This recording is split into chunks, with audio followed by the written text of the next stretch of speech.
સૌપ્રથમ આપણે લેસાઇન સોલ્યુશન બનાવી લીધું, પછી હવે આપણા લેસાઇન સોલ્યુશનમાં નાઇટ્રોજન, સલ્ફર કે હેલોજન એની ટેસ્ટ કરવાની છે. તો સૌપ્રથમ આપણે નાઇટ્રોજન માટે જોયું detection of elements for nitrogen, test for nitrogen, Lassaigne filtrate plus FeSO4 plus dilute H2SO4 plus FeCl3. The observation is green or blue color, then and then we can say that nitrogen present in our Leysin filtrate or in our compound.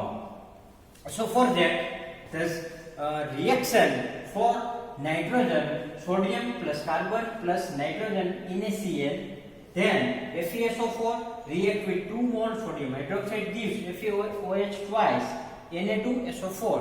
After that, FeOH twice reacts with 6 mol NaCl gives Na4 FeCl6 plus 2 NaOH. So 3 mol Na4 FeCl6 plus 4 FeCl3, Fe4 FeCl6 plus 12 mol NaCl.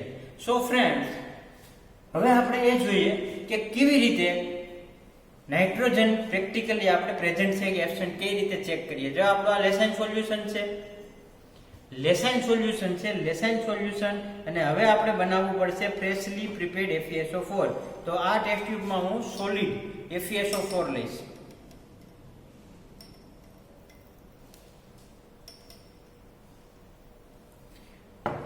હવે આમાં distil water add કરીએ.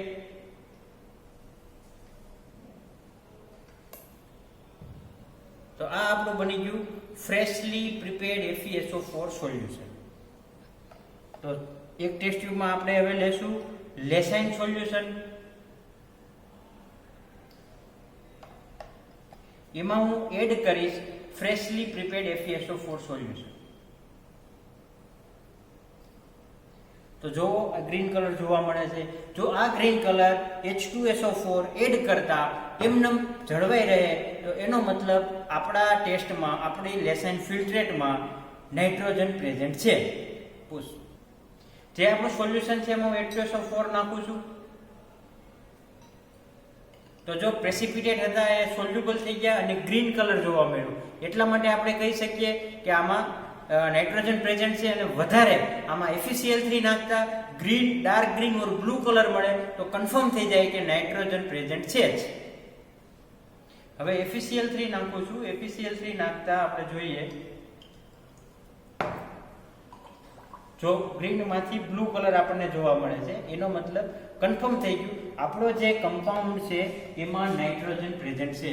સો definitely we can say that nitrogen present in our compound.